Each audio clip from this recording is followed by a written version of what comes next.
Marvel's first family has finally made their proper debut in the MCU.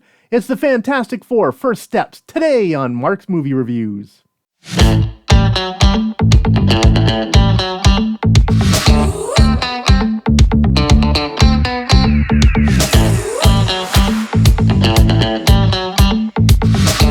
Good afternoon, ladies and gentlemen, and welcome to another installment of Mark's Movie Reviews.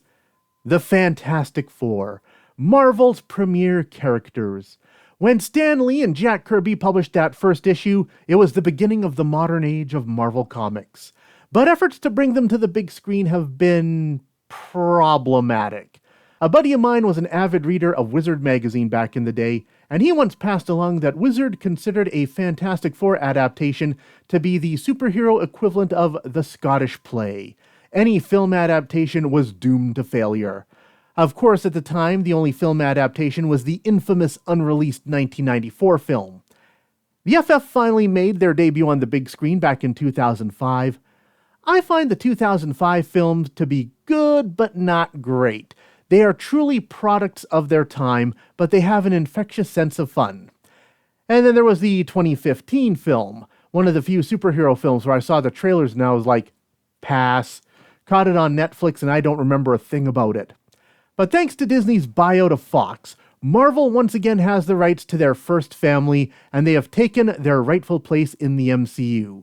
Of course, they've been teasing them for a bit already, with cameos in Doctor Strange and Deadpool, but they are here now in their first full-length Marvel adventure.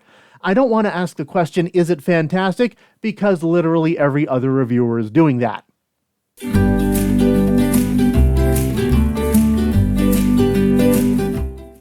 Meanwhile, on another Earth, Earth 828 to be specific, 4 brave astronauts went into space, were bombarded by cosmic rays, and came back with superpowers.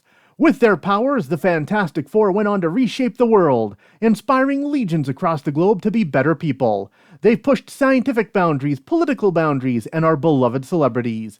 And the Fantastic Four are about to become the Fantastic Five, as the Invisible Woman announces to the world she's pregnant. But now the Fantastic Four face their greatest challenge.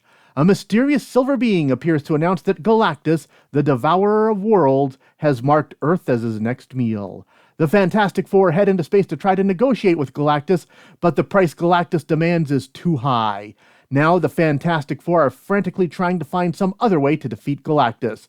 The Four had been called the Saviors of Humanity. Can they actually live up to that title?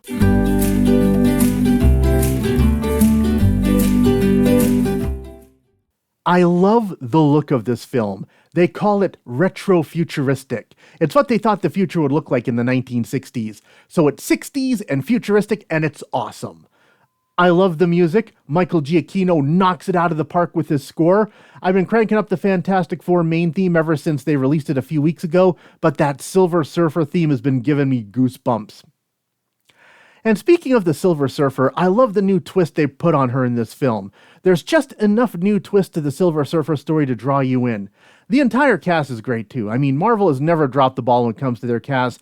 Everyone just goes above and beyond to bring these beloved characters to life.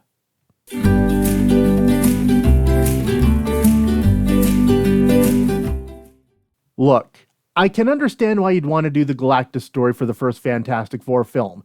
It's just not the most iconic Fantastic Four story, but one of the most beloved comic stories ever. But the downside is, you know what's coming and you know how it's going to play out.